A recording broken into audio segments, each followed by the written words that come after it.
helped us to forge a response to the greatest sin of the American experiment, which was human bondage, slavery, and the segregation system that followed on it. One of the great socialists in American history, really one of the great figures in all American history, was A. Philip Randolph, the head of the Brotherhood of Sleeping Car Porters. Now, we don't go on trains the way we used to, but we used to have sleeping cars, Pullman cars, on our trains. And George Pullman, I believe, I hope I've got his first name right, he created this train system where if you were very, very wealthy, you could rent a beautiful suite and travel across the country. And you know, the rocking motion, the rich love to be rocked as they go to sleep. It was very pleasant. And everybody who worked in Pullman cars were African-American men. Usually sons of slaves, sometimes former slaves, the descendants.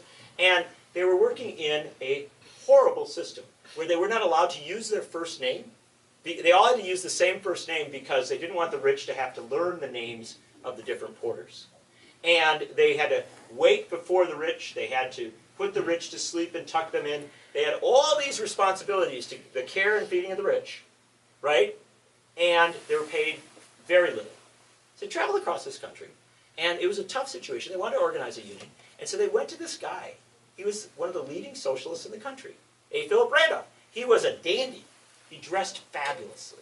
He was a flamboyant guy who said he liked to refer to himself as the most dangerous man in America. An African-American, a proud man, unafraid and unbowed. He ran for state treasurer of New York State on the socialist ticket in the early 1920s and got 200,000 votes, saying, you know, campaigning in the African-American neighborhoods and the Jewish neighborhoods of that city and saying, we're going to build this new coalition of immigrants.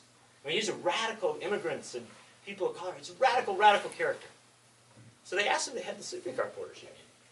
And he wasn't sure he wanted to do it, but he did. He says, I'll do it on one requirement. And that is that this is not about a labor organization.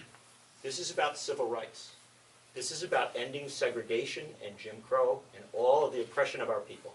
And so I will head this union if this is a union to make fundamental change in this country. And so one of the things they asked the members of the sleeping car porters to do, after they had tucked the rich in on the trains, you know, trains go through the backyards of communities across this country. They go through the rural South by the shotgun shacks. He said, before you go to sleep, if you're a member of the Brotherhood of Sleeping Car Porters, you take these radical newspapers, you take these socialist newspapers, and you take also just mainstream papers. The New York Times, so the rich guy finishes reading newspaper, you grab that up. You take these rubber bands, they all had a bunch of rubber bands in their pocket. You wrap a rubber band around that paper, and as you go by those shotgun shacks, you toss it off the back of the train. So that every African-American family in this country can read the truth about segregation, that they are not inferior, that they are full human beings with every right that these rich people on these trains have.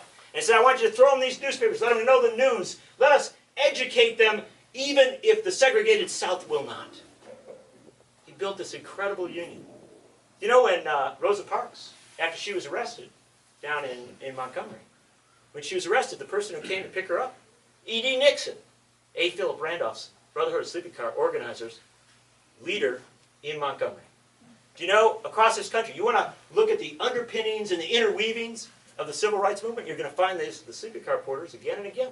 1941, A. Philip Randolph went to Franklin Delano Roosevelt. He said, Mr. Roosevelt, Randolph had trained himself to have a Harvard accent. He didn't go to Harvard, but he actually studied, so he practiced so he'd have a Harvard accent, so that the white man would treat him as if he had gone to Harvard. And Roosevelt said, well, Phil, what year were you at Harvard? And he said, I didn't go to Harvard. I learned my politics on the streets of Harlem. And he said, but I'm going to tell you a little something. You need to integrate the war industry so that African Americans and women can be a full part of this fight against fascism. Roosevelt said, I don't know. He said, well, if you don't, I'm going to march hundreds of thousands of people at Washington, D.C. And Roosevelt said, okay, we'll integrate. They integrated the war industries. 1948, A. Philip Randolph went up and he said, you know, Harry Truman, you're going to need to integrate the military itself. And Truman said, I don't know. He says, well, then we're going to bring 100,000 people to Washington. We're going to march on Washington. Truman said, okay, we'll integrate the military. A. Philip Randolph, throughout the 50s, kept pressuring Eisenhower. In the 1960s, he was pressuring John Kennedy to address segregation itself, to go and address the fundamental challenge, the American South and this segregation system. Kennedy was saying, I know you're right, but I'm not so sure. And then A. Philip Randolph says, I'm going to march 250,000 people on Washington, D.C. if you don't do it. Roosevelt. Kennedy was like, oh, you can't do that. These are very tense times. We have bombings, we have violence, stuff. And A. Philip Randolph said, you know what? We've waited a really long time. I've been wanting to have a march for a long time. Because I got this young preacher down there, Mr. King. I think we're going to come to Washington. And so A. Philip Randolph, he got all the unions together. He got all these people together. He got all of his socialist buddies together. And they marched on Washington. I'm not telling you the March on Washington was a socialist endeavor. It wasn't. It was much more than that. Many, many ideologies. There are many Republicans who are excited about the March on Washington. But the chairman of the March on Washington was a dedicated, lifelong socialist, A. Philip Randolph. And he was the person who said, on the morning after the march, when all the leaders of the March on Washington gathered at the Socialist Party breakfast after the March on Washington, he said, we're going to have to keep on marching. We're going to have to keep on marching. And you know where that was reported? On the front page of the New York Times. Without a blink, without discomfort.